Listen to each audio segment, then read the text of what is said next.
Students. जी बेटा, 9th class. आज chemistry में हम जो टॉपिक रीड करेंगे वो हमारे पास है molecular mass and formula mass. ठीक है, लास्ट टाइम हमने पढ़ा था मॉलिक्यूलर फार्मूला और आज हमने जो रीड करना है वो हमारे पास है molecular mass and formula mass. तो सबसे पहले मैं आप लोगों को बता देती हूँ इसका इंट्रोडक्शन। मॉलिक्यूलर मास क्या होता है? फॉर एग्जांपल हमारे पास कोई भी मॉलिक्यूल है, लाइक आप एग्जांपल ले लें कि वाटर है। ठीक है, H2O हमारे पास ये एक मॉलिक्यूल है। ये कितने एटम के मिलने से बना? एक हाइड्रोजन है इसमें और एक क्या है? Oxygen.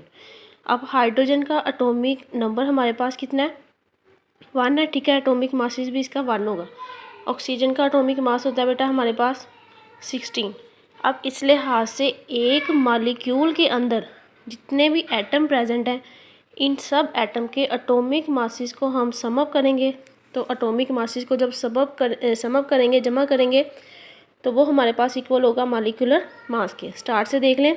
Some of atomic masses of all the atoms present in one molecule of the molecular substance is its molecular mass. ठीक है, यानी एटॉमिक मासेस जो जितने भी एटम प्रेजेंट होंगे एक मॉलिक्यूलर सब्सटेंस के अंदर, वो हमारे पास क्या कहलाएगा? इसका मॉलिक्यूलर मास।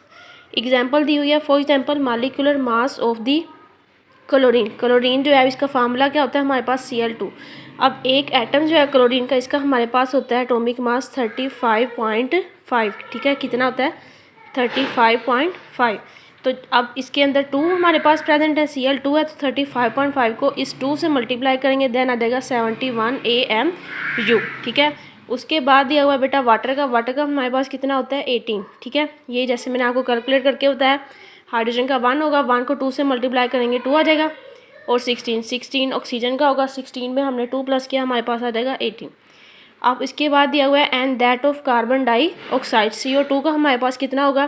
कार्बन का बेटा होता है हमारे पास एटॉमिक मास 12 होता है। ठीक है, ऑक्सीजन का होता है हमारे पास 16 को मल्टीप्लाई करेंगे 2 से, तो ये आ जाएगा 32। ठीक है, यानी इसमें 12 प्लस 32 हमारे पास किसके इक्वल आ जाएगा? 2 और 2 4 हो गया, देन 3 और 1 4।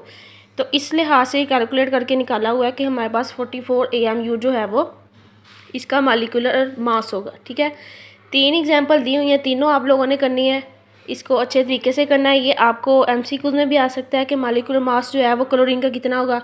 हो सकता है पहला ऑप्शन जो है 35.5 हो, देन 71 हो। तो आपने याद रखना है कि जब अकेला एक Cl आयन होगा तो उस वक्त 35.5 उसका एटॉमिक मास है, लेकिन जब उसका हमारे पास Cl2 दिया गया हो तो देन हमारे पास मॉलिक्यूलर मास कितना निकल आएगा? 71। अब इसी के अकॉर्डिंग जो है नेक्स्ट न्यूमेरिकल दिया हुआ इंपॉर्टेंट है। Calculate the molecular mass of nitric acid. ठीक है, इस तरह के क्वेश्चन जो हैं वो शॉर्ट आते होते हैं पेपर में, तो इस लिहाज से आपने ये करना है। नाइट्रिक एसिड का फार्मूला क्या होता है? HNO3। अब इसका एटॉमिक मास जो है हाइड्रोजन का दिया हुआ है हमारे पास कितना होता है? 1 होता है। नाइट्रोजन का होता है बेटा 14। साथ में आपने यूनिट लगाने AMU। और ऑक्सीजन का हमारे पास कितना होता है? 16 AMU होता है। ठीक है, मॉलिक्यूलर फार्मूला हमने पहले लिखा HNO3। तो सबसे पहले हाइड्रोजन का मास लिखेंगे 1 है, नाइट्रोजन का इसमें प्लस किया 14, देन हमने 3 लिखना है क्योंकि O3 है, ऑक्सीजन के 3 है, हमारे पास 3 मोल है। देन 3 लिख के ब्रैकेट में हमने लिख देना ऑक्सीजन का कितना होगा? 16 को 3 से मल्टीप्लाई किया 48 आ गया। 48 में हमने प्लस किया 14, देन हमने 1 प्लस किया, कितना आ जाएगा इसका मॉलिक्यूलर मास? 63। ठीक है, HNO3 का हमारे पास मॉलिक्यूलर मास होगा 63।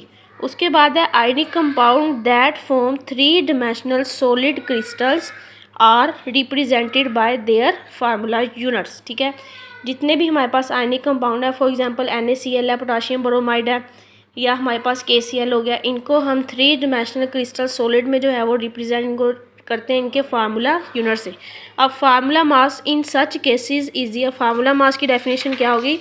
सम of atomic masses of all the atom present in one formula unit of a substance. ठीक है, कोई भी हमारे पास सब्सटेंस है, फॉर एग्जांपल कैल्शियम कार्बोनेट है या सोडियम क्लोराइड है, इसके अंदर जितने एटम प्रेजेंट होंगे उन एटम के हमने एटॉमिक मासेस को सम अप करना है, वो हमारे पास इक्वल होगा फार्मूला मास के। ठीक है, एग्जांपल इन्होंने दी हुई है। For example formula mass of sodium chloride. Sodium chloride का फार्मूला होता है बेटा हमारे पास NaCl। ठीक है, सोडियम का अगर हम देखें हमारे पास कितना होगा? इसका 23 होगा एटॉमिक नंबर, और उस लिहाज से हमारे पास जो है सोडियम का मास नंबर होगा बेटा 23 और हमारे पास क्लोरीन का होता है 35.5। ठीक है, एटॉमिक मासेस को हमने सम अप करना है।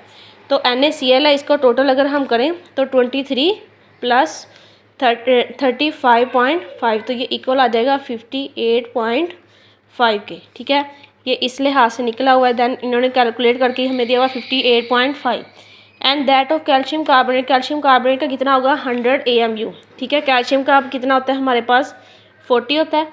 ठीक है, एटॉमिक मास। और उसके बाद कार्बन का होता है बेटा हमारे पास 12 होगा और ऑक्सीजन का होता है 16 इसका होता है। 16 को हम इधर 3 दिया हुआ, 3 से मल्टीप्लाई करेंगे, 16 मल्टीप्लाई बाई 3 तो हमारे पास कितना आ जाएगा 48। ठीक है, अब हमने सम अप करना है 48 प्लस 40 प्लस 12, तो ये इक्वल आ जाएगा 100 के। ये 100 जो है इन्होंने सम अप करके दिया हुआ है कि 100 जो है CaCO3 यानी कैल्शियम कार्बोनेट का मास कैसे आएगा।